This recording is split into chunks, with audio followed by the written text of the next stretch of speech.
Paalala sa mga mayayaman. Kayong mayayaman, makinig kayo.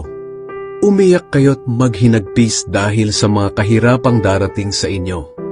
Nabubulok na ang mga kayamanan nyo at sinisira na ng insekto ang mga damit ninyo. Itinatago nyo lang ang mga pera nyo at hindi naman napapakinabangan.